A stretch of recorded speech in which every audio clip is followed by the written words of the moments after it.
আল্লাহ তাআলা দুনিয়ার সমস্ত মানুষকে বুঝাইলেন, এই দুনিয়ার মানুষ, আমি আমার নবীকে যে রহমত করে পাঠাইলাম, এর মধ্যে কোনো খুঁত নাই, ছিদ্র নাই, পুরাটাই নবীর রহমত, পুরা জিন্দেগিটাই নবীর রহমত। আমি নবীকে রহমত করে পাঠাইলাম, পুরা নবী আমার রহমত ছাড়া ভেতরে কিছুই নাই। আমার নবী জীবনে কাউকে গালি দেন নাই। আমার নবী বেতের বাড়ি দিয়া মক্কার মানুষ দিনদার বানান নাই। আমার নবী হাজারো গালি শুনছেন, নবী একটা গালির জবাবও দেন নাই। আরো আশ্চর্য কথা, রহমতের নবী আমার কারো দিকে এক বিন্দু চোখ মুবারক গরম করে তাকান নাই। সেই নবীর উম্মত আমরা, নবী কই উম্মত কই। আল্লাহ হেদায়েত দান করুন। আমার নবী রাহমাতুল লিল আলামিন। কেউ তরজমা করেন উভয় জগতের জন্য রহমত, আমি তরজমা করেছি জগৎ সমূহের জন্য রহমত। উভয় জগৎ মানে দুনিয়ার জগৎ, পরকাল জগৎ না, এই দুই জগৎ না, আরো জগৎ আছে। রূহের একটা জগৎ আলাদা, মায়ের গর্ভের জগৎ আলাদা, দুনিয়ার জগৎ একটা আলাদা, আলমে বারজাখ কবর জগৎ একটা আলাদা, হাসর জগৎ ভিন্ন এক জগৎ, জান্নাত ও জাহান্নামের জগৎ ভিন্ন আরেক জগৎ। আমার নবী ও সমস্ত জগতের জন্য রহমত। আল্লাহ বলেন, হে নবী, আমি আপনাকে বানাইলাম রাহমাতুল লিল আলামিন, আর আমি আল্লাহ হলাম রব্বুল আলামিন। জগৎ সমূহের জন্য আমি আল্লাহ হলাম রব, আর আপনি নবীকে বানাইলাম রহমত। আমি শুধু দুনিয়ার জগৎ নিয়ে কিছু কথা বলবো। রূহের জগতের জন্য কেমন নবী রহমত, ভিন্ন আলোচনা। মায়ের গর্ভের জগতের জন্য নবী রহমত, ভিন্ন আলোচনা। কবর জগতের জন্য নবী রহমত, ভিন্ন আলোচনা। হাসরের জগতের জন্য নবী রহমত, ভিন্ন আলোচনা। জান্নাত ও জাহান্নামের জগতে নবী রহমত, ভিন্ন আলোচনা। আমি শুধু দুনিয়ার জগতের উপরে কিছু কথা বলি। নবী আমার দুনিয়ার জন্য কেমন রহমত, নবী মানুষের জন্য রহমত, মুমিনদের জন্য নবী যেমন রহমত, বেঈমানদের জন্য নবী রহমত। আমার নবী পুরুষের জন্য যেমন রহমত, তেমন নারীদের জন্য নবী রহমত। আমার নবী মানুষের জন্য যেমন রহমত, আমার নবী জঙ্গলের প্রাণীদের জন্য আলাদা রহমত। আমার নবী সমুদ্রের মাছ প্রাণীদের জন্য ভিন্ন রহমত।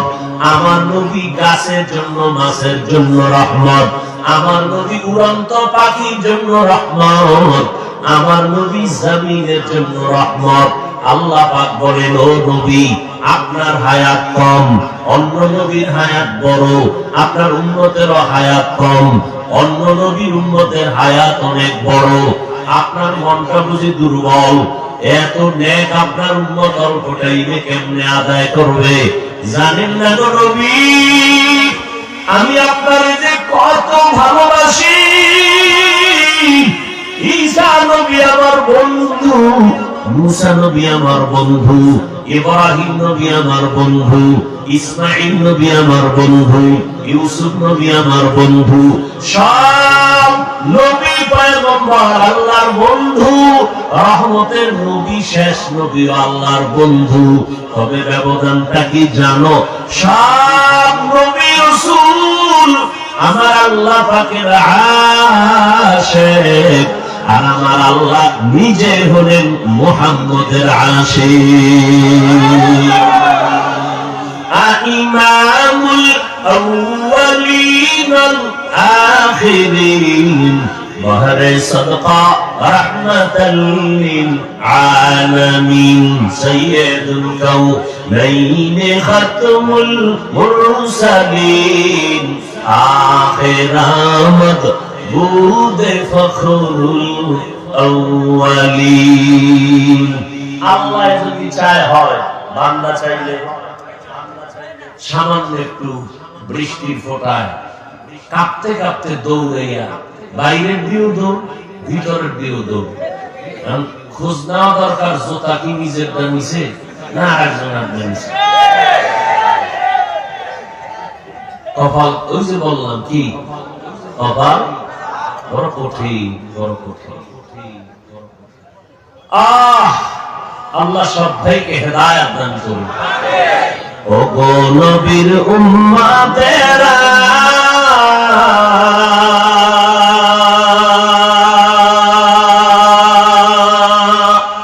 হয়ে আজি দিশাহারা,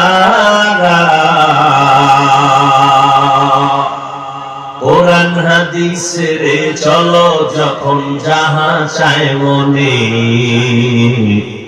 নবী বিনে কে তারবে উলসিরাত মিজানে, নবী বিনে কে তারবে উলসিরাত মিজানে। নবী আমার জীবন ভরে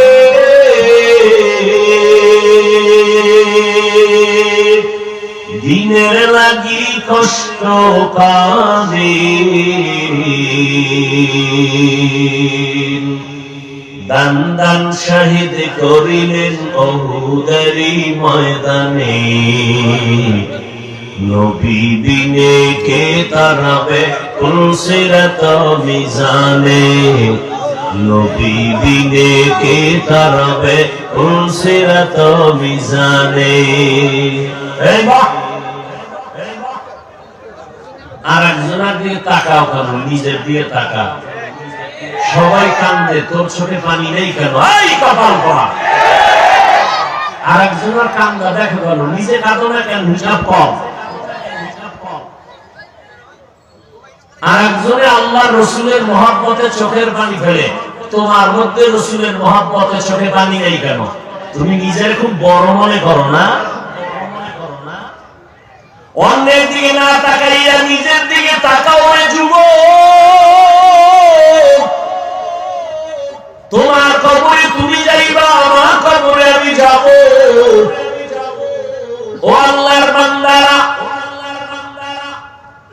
এমন এক সময় আমার নবী মক্কা নগরীতে আছেন, যেই সময় মক্কার মানুষগুলো ছিল চূড়ান্ত চরিত্রহীন, খারাপ। মক্কার মানুষের মতো চরিত্রহীন জমিনের কোথাও ছিল না। ও যুবক, মদিনার নবী বলেন, বুড়ারা আমি মুহাম্মদের বিরোধিতা করেছি, যুবকেরা আমার উপকার করেছে। ও যুবক বাবা, তোমার মতো কত যুবক স্কুলে পড়ে, কলেজে পড়ে, একবেলার নামাজ বাদ দেয় না। যাও ঢাকা ভার্সিটি খোঁজো, বিশ্ববিদ্যালয় জাহাঙ্গীরনগরে খুঁজো, অনেক ছাত্র মাথায় পাগড়ি, লম্বা দাড়ি, পাঁচ বেলার নামাজ পড়ে, লম্বা জামা, পেছন দিক থেকে তাকাইলে মনে হয় জানো বাইতুল মুকাররমের খতিব, জীবনে মাদ্রাসায় পড়ে নাই। ওই আল্লাহর বান্দা, এমন আল্লাহর আশিক, তুমি কলেজে পড়িয়া এই সূরা তাইলা কই? বলে আমি কোরআন ওয়ালাদের সোহবতে সময় লাগাই। যতই চালাকি করো রে যুবক, যতই মাস্তানি করো আর বাহাদুরি করো, বেঈমান নমরুদের মতো মাস্তান হতে পারবি না, ফেরাউনের মতো বাহাদুর হতে পারবি না। তোর মাস্তানির কোনো ভ্যালু নাই।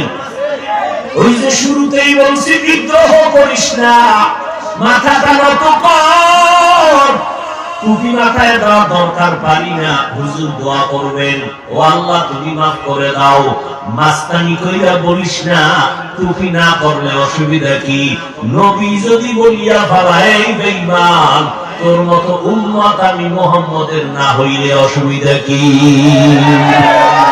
সেদিন টের পাবি কত ধানে কত চাল। মাস্তানির মজা হারে হারে টের পাবি সেদিন। এরে যুবক, কপালটাই পুড়িয়া ফেলাস না রে যুবক। আমার আল্লাহ তোর মধ্যে এত গুণ আর এত মেডিসিন দান করেছে। তুমি একটা যুবক, একটা ফুটন্ত গোলাপ। তোমার এই ফুলের ঘ্রাণে গোটা দুনিয়াটা মুখরিত হয়ে যাবে। তোমার একার দ্বারা সম্ভব গোটা দুনিয়াটাকে নিয়ন্ত্রণ করা। ইহুদি বেঈমানের বাচ্চাগুলো যদি গোটা দুনিয়াটাকে নিয়ন্ত্রণ করতে পারে, তুমি তো সৃষ্টির শ্রেষ্ঠ নবীর শ্রেষ্ঠ উম্মত, তুমি কেন পারবা না? সৃষ্টিগত ভাবে নারীর তুলনায় পুরুষের জ্ঞান কম না বেশি? বুঝেন নাই? নারী যদি দেশ চালাইতে পারে, তুমি কি কাপুরুষ? তোমার এত দুর্বলতা কেন? আকাশেতে লক্ষ তারা, এক চাঁদের আলো, লক্ষ মানুষ থেকে একজন আল্লাহ ওয়ালা ভালো। তুমি তো মুসলমান, তোমার কিসের অভাব? আল্লাহ চক্ষু দান করছেন। কত মানুষ খানা খায়, রাস্তাঘাটে চলে, ব্যবসা করে, চোখ নাই। কত মানুষের এক হাত আছে আর এক হাত নাই।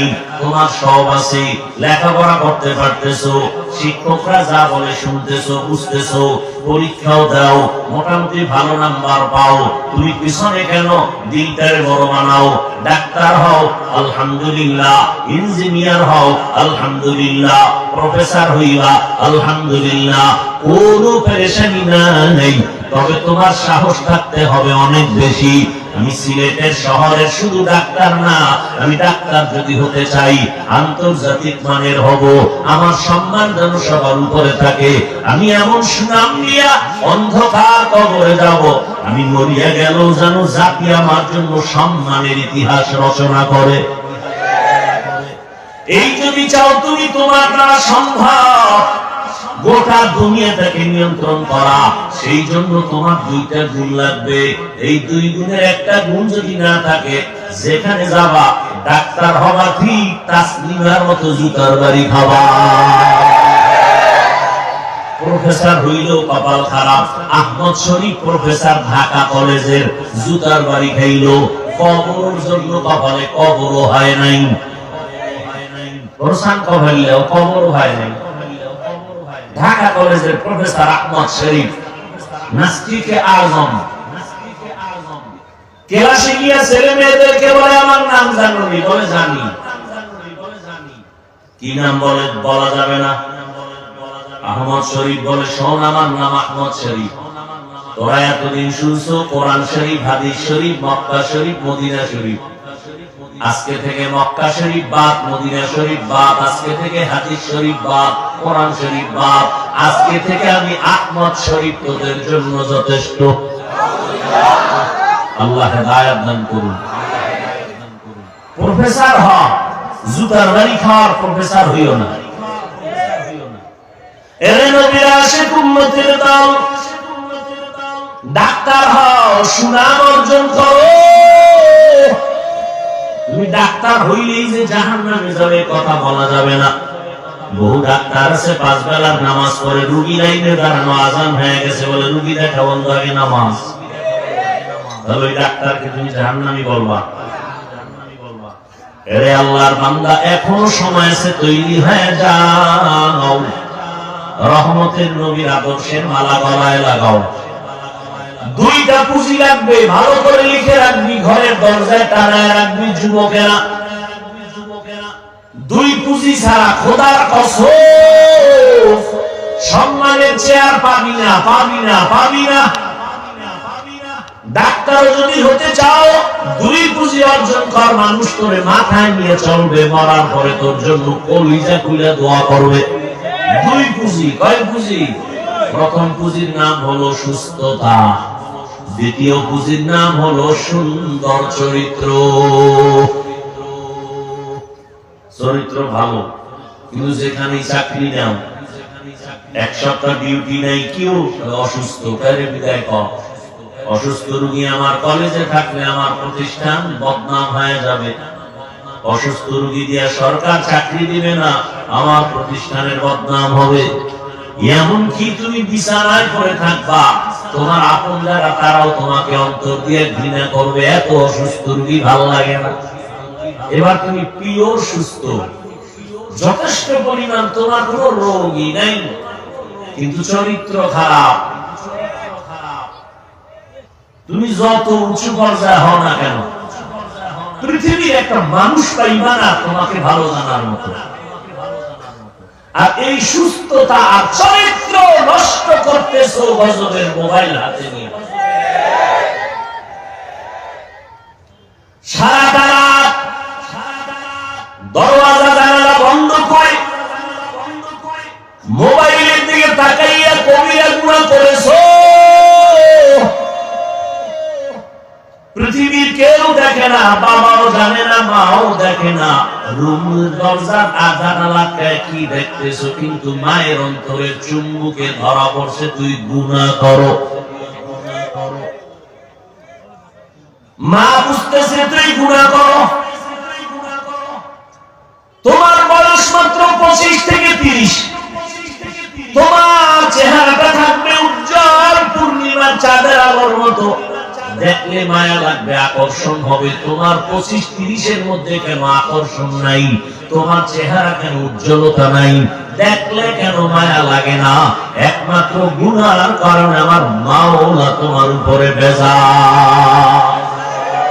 তোমার লজ্জা শরম আছে? তুমি আবার দাঁত খুলে হাসো। চরিত্রহীন তুমি।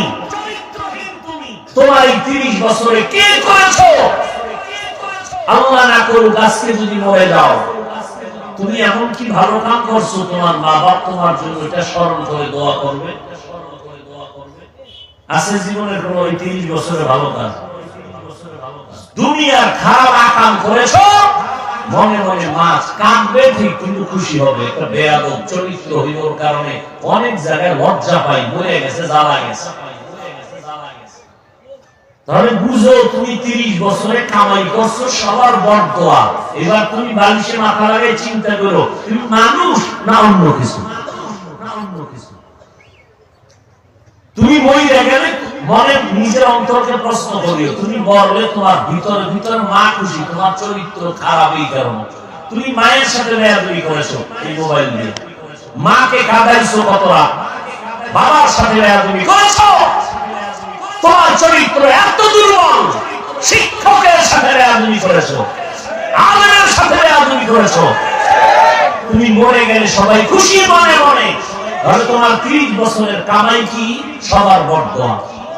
এটা জীবন হলো তোমার। অথচ তুমি কবি নজরুলের ইতিহাস পড়ো, রবীন্দ্রনাথের ইতিহাস পড়ো, তোমার মতো আকাম করলে ওদের ইতিহাস কেউ পড়তো না।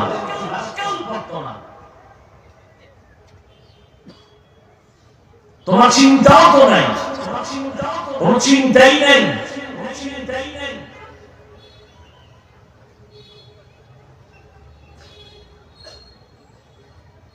জেনারেল লাইনের একজন প্রফেসর লেকচার দেয় মাত্র আধা ঘন্টা, মানুষ তাকে সিরিয়াল দিয়া পায় না, আমার কলেজে আসেন, আমার কলেজে আসেন, বিদেশ নিয়ে যায়। কত সম্মান! ও যুবক, তুমি ওই লাইনে আছো, আলহামদুলিল্লাহ, তোমার কোনো ভয় নাই যে হুজুর না হইলে বুঝি জাহান্নামে যাব। না রে বাবা, তুমি ওই লাইনে থাইকা 5 বেলার নামাজ পড়ো, মা বাবার দোয়া নিয়ে চলো, আলেমদের কলিজার সাথে সম্পর্ক রাখো, নামাজ পড়ো। তুমি ডাক্তার হলেও ইনশাআল্লাহ জান্নাত পেয়ে যাইবা। নবীর আদর্শ লাগাও। ও মিয়া, আমরা নবীর আদর্শ মানার কারণে কি সম্মান কমে গেছে? মহামারী করোনায় কি তাকায় দেখো নাই? বাবায় করোনায় মরে গেল, সন্তান লোকের টাকা দিয়া বাবার লাশটারে ঘর থেকে নামায় রাস্তায় ফেলায় দিছে। বাবার কবর কই, জানাজা কই, ছেলেরা খবর নিল না, দরজা লক করে ঘুমায় গেল। এই দেশের শত শত করোনার লাশ আমার উলামায়ে কেরাম টুপিওয়ালারা কাঁধে লইয়া গোসল করাইয়া জানাজা পড়াইয়া কাফন পড়াইয়া কবরে দাফন করেছেন। একজন হুজুরেও করোনায় মরে নাই। করোনা স্কুল বন্ধ, কলেজ বন্ধ, ব্যবসা বন্ধ, চাকরি বন্ধ, বাস বন্ধ, ট্রেন বন্ধ, রাস্তাঘাট সব বন্ধ। আল্লাহর হাজার শুকর একটা কোরআনের মাদ্রাসাও বন্ধ হয় নাই।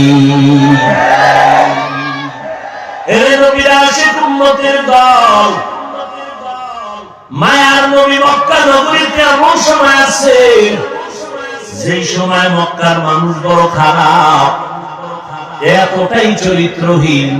কন্যা সন্তান পেলে বাবা নিজে কন্যাকে জবাই করে পাথর চাপা দিয়ে মেরে ফেল।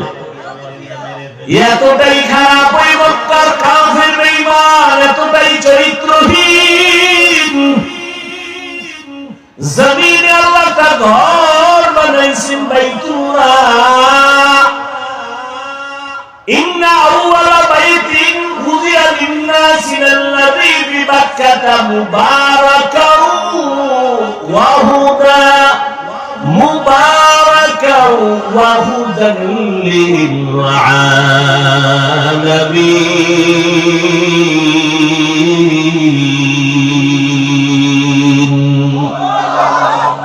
আল্লাহ বলেন জমিন বানায় আমি একটা নতুন ঘর বানাইলাম বাইতুল্লাহ। এত দামি একটা ঘর, যেই ঘরটার দিকে তাকাইয়া থাকলেও সওয়াব। যেই বাইতুল্লাহর কিনারায় এক রাকাত নামাজ পড়বে মুমিন, 1 লক্ষ রাকাত নামাজের সওয়াব। এত দামি একটা ঘর ওই বাইতুল্লাহ। এর নবীরা আসে সেই বাইতুল্লাহ, এত দামি ঘর, হেদায়েতের ঘর, ইবাদতের ঘর। মক্কার মানুষ কতটা খারাপ, ওই বাইতুল্লাহ নারী আর পুরুষ একত্রিত হইয়া তাওয়াফ করে আবার উলঙ্গ অবস্থায়। এই মানুষগুলোর মধ্যে আমার আল্লাহ রহমতের নবীকে পাঠাইছেন।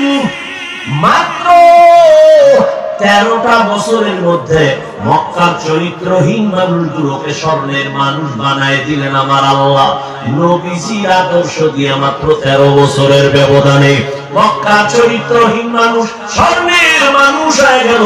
আল্লাহ কয় জিবরাইল লিস্টি দিয়ে দিলাম, নবীর কাছে গিয়ে পৌঁছাইয়া দাও। এই লিস্টির মধ্যে যাদের নাম আছে নবী যেন ঘোষণা করে দেয়, এই লিস্টির নাম যাদের আছে সবাই বিনা হিসাবে জান্নাতি। 13 বছরের ব্যবধানে মক্কার চরিত্রহীন মানুষগুলোকে নবী দামি স্বর্ণের মানুষ বানায় দিলেন। জান্নাতের দিকে পেয়ে গেলেন তারা। নবী একটা বেতের বাড়িও দেন না, একটা গালিও দেন নাই, মিথ্যাও বলেন নাই। হাজারো গালি নবী শুনছেন, একটা গালি জবাব দেন নাই। নবী চোখ গরম করে কোনদিন কারো দিকে তাকান নাই। ও নবীরা আশিক উম্মতের দল, মায়ার নবীর আদর্শ কত সুন্দর। যেই নবীর শরীরে মশা মাছি বলা হারাম, ওই নবী তাইফের ময়দানে চলছেন। বেঈমান কাফেরের বাচ্চাগুলো পাথর মেরে মেরে রক্ত ঝরাইতেছে। নবীর শরীর মোবারক থেকে রক্ত পড়ে জুতা আটকায় গেল। আমার নবীর চোখের পানি পড়তেছি। আল্লাহ কয় জিবরাইল যাও, আমার নবীর অনুমতি নিয়ে তায়েফের মানুষগুলোকে ধ্বংস করে দাও। রহমতের নবী বলে জিবরাইল না, না, এদের মারিও না। এই তায়েফের কাফেররা জানে না মুহাম্মদ কে। ওরা যদি জানতো আমি বড় ইয়তীম, আমার বাবা নাই, আমার মা নাই, আমি দুনিয়ার কোন স্বার্থের জন্য ওদের পেছনে দৌড়াই না। আমি নিজের ঘরের খবর না নিয়া উম্মতের জন্য পাগলের মতো দৌড়াই। ও উম্মতের দল, আম্মা জান আয়েশা রাদিয়াল্লাহু তাআলা আনহা কান্না জিজ্ঞাসা করেন, নবীজি একদিন তার হুজরায় বসে কান্না করতেছেন। আম্মা জান বলেন, নবী আপনি কাঁদেন কেন? নবী বলেন, ও আয়েশা, হাসরের ময়দানে আমার উম্মতের কি উপায় হবে সেই জন্য আমি কান্না করতেছি। কেমন হালাত হবে হাসরের মাঠ, সূর্যের গরমে মাথার মগজগুলো টাস টাস করে ফেটে যাবে, বেঈমান নাফরমান গুলো চিৎকার মারতে থাকবে, এমনকি হাসরের ময়দানে নবীরা পর্যন্ত কান্না করবেন। এতটা কঠিন হবে হাসরের ময়দান, আপন আপন বলতে কেউ থাকবে না। ইয়াউমা ইয়াফিরুল মারউ মিন আখিহি ওয়া উম্মিহি ওয়া আবি ওয়া সাহিবাতিহি ওয়া বানি। ওই সময় আয়েশা নবীরা পর্যন্ত উম্মতের সরায়া চিন্তা বাদ দিয়ে নিজের চিন্তায় কান্না করবেন। আম্মা জান বলেন, নবী তখন আপনি কি করবেন? মায়ার নবী বলেন, আয়েশা, আমি আমার মাওলার কুদরতের সামনে মাকামে মাহমুদে সিজদায় পড়ে কাঁদব।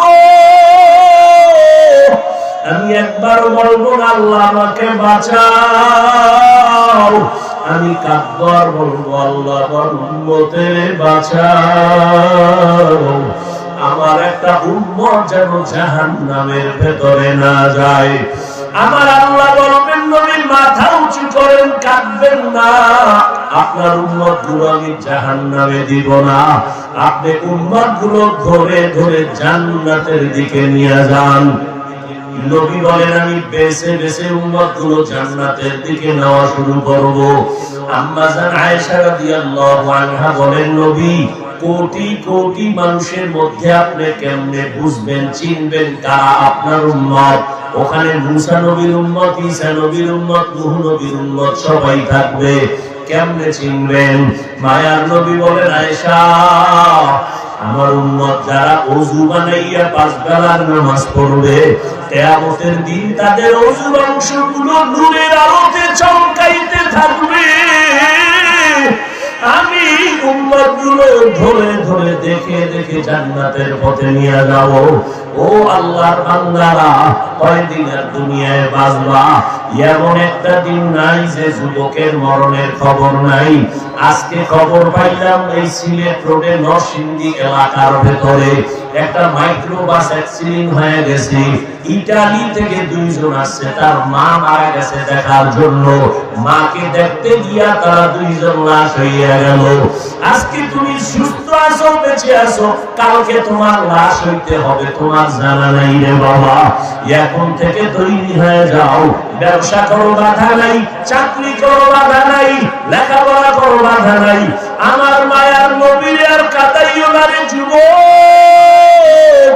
আমার নবীর সুন্নতের মালা গলায় লাগাও।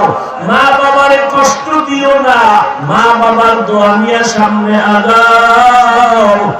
আর আমার নবীর তরিকার সারিও না বাবা। আজকে আমরা এত কষ্টের মধ্যে চলি, আজকে এত কষ্ট করি, তোমরা তো আমাদের কেউ টাকা দাও না, গুণগান গাও না, শুধু বিরোধিতাই করো। এই টুপির কারণে মাথা গরম, তাও বুঝি। দাঁড়িয়ে রাখলে যৌবনের ভাব চলে যায়, তাও বুঝি। লম্বা জামাটা পরলে শরীর গরম লাগে, আটকা লাগে, তাও বুঝি। আজকে যদি তোমার মতো আমি স্বাধীনভাবে দাড়ি কামাইয়া শার্ট প্যান্ট শার্ট টাই লাগাইয়া রাস্তায় ঘুরতাম, কেউ আমারে বাধা দিত না। ও বাবা, এরপরও কেন টুপি ফালাই না, দাড়ি ফালাই না, নামাজ ছাড়ি না? একমাত্র কারণ আমার আল্লাহর কোরআন সত্য। গুনাহ নিয়ে কবরে গেলে জাহান্নামের আগুন। হাসরের ময়দানে কেমনে আমার মালিকের দরবারে দাঁড়াবো? জান্নাতের টিকিট পাইয়া আবু বকর সারা রাত কাঁদে, আল্লাহ কি উপায় হবে আমার? ওমরে ফারুক কান্না করেন, কি উপায় হবে আমার? তারা যদি কান্না করতে পারেন জান্নাতের সুসংবাদ পাইয়া, আপনার আমার কি পরিমাণ কান্না করা দরকার? কপালটা এতই যে পোড়া, নিজেও কাঁদে না, অন্য কান্না করলে পছন্দ করে না। এত কপাল পোড়া মুসলমান, নিজেও দাঁড়িয়ে রাখতে পারলা না, যারা দাঁড়িয়ে রাখে তাদেরকেও তুমি পছন্দ করো না, নিজেও নামাজ পড়ো না, যারা নামাজ পড়ে তাদের ভালোবাসতে দরকার ছিল কিন্তু তুমি তাদেরও ভালোবাসো না। ওরে আমার মাওলার কোরআনকে মিথ্যা মনে করেছো। আমার মাওলার কোরআনের কথা সত্য, জান্নাত জাহান্নাম আছে তাও সত্য, নেক আমল নিয়ে মরিয়া গেলে জান্নাতের সুসংবাদ সত্য, গুনাহ নিয়ে মরিয়া গেলে জাহান্নামের আযাব তাও সত্য। ও আল্লাহর বান্দারা, হেদায়েতের মালিক আমার আল্লাহ। কপাল পুড়িয়ে গেলে নবীর বায়ানও কালেমা কপালে আসবে না, তওবা হবে না। আর কপাল যদি খুলিয়া যায়, নবীর বিরোধিতা করলো হেদায়েত পেয়ে যায়। ও আল্লাহর বান্দা, জানি না কার কপাল এখানে ভালো আর কারটা খারাপ। অনেক আল্লাহর বান্দা এখানে আছেন, হয়তো চোখের পানি চাইলে তওবা করবে, আল্লাহ জীবনে তো কম নামাজ ছাড়ি নাই, জীবনে দাড়ি তো কম কাটি নাই, গুনাহ করতে করতে আমার জীবন শেষ, আজকে থেকে তওবা করে নিলাম, আর দাড়ি কাটবো না, নামাজ ছাড়বো না, মা বাবারে কষ্ট দিব না, উলামায়ে কেরামের পরামর্শ নিয়ে নবীর তরিকা মানিয়ে চলবো। আল্লাহর কাছে এমন ভাবে চোখের পানি ছেড়ে তওবা করে বিদায় নিবে। আর একদল আল্লাহর বান্দা এখানে আছে, যারা হাজার বয়ান শোনার পর এখান থেকে বিদায় হবে, তওবা নসিব হবে না, মুনাজাতেও কান্নার সুযোগ পাবে না। ও আল্লাহর বান্দারা, আল্লাহর কাছে তওবা করে নাও। জীবনে তো কম আরাম করলা না, তোমার অন্তরেও তো দুনিয়ার আকর্ষণ আছে, আমার অন্তরেও আছে। আজকে তুই পার্কে দৌড়াও, কত আড্ডা দাও, বান্ধবী নিয়ে দৌড়াও, কত গুনার মজা করো, আমরা তো ওই লাইনটা জানার পরেও করার চেষ্টা করি না, বরং তারপর কত গুনাহ হইয়া গেল, এই জন্যই পাও ধরি আল্লাহর কাছে কান্না করি। ও যুবক বাবারা, তোমাদেরকে পায়ে ধরে বলি, ও পর্দার আড়ালের আম্মা জানেরা বোনেরা, আল্লাহর কাছে তওবা করে নেন। জীবনে নামাজ ছাড়বেন না, সন্তানগুলোকে আদর্শওয়ালা বানাবেন। ও বৃদ্ধ বাবাজিরা, আপনার মতো বুড়া মানুষ মসজিদে গিয়া নামাজ পড়ে, আপনি কেন পারেন না? আজকে থেকে তৈরি হয়ে যান, আল্লাহর কাছে তওবা করেন, আর নামাজ ছাড়বেন না, বেপরদায় চলবেন না, গালি দিবেন না, গীবত করবেন না। ও যুবক বাবারা, তওবা করে নাও। যতদিন বেঁচে থাকবো, ও আল্লাহ, আর কোনদিন তোমার বিরুদ্ধে যাব না, নবীর তরিকার বাইরে যাব না। তওবা করার মতো যদি নিয়ত হয়, দুটো হাত আমার আল্লাহকে দেখাইয়া দাও। আয় আল্লাহ, হাতগুলো কবুল করে নেন, তওবা কবুল করে নেন, তওবার উপরে মজবুত হইয়া চলার মতো তৌফিক দান করেন, আমিন।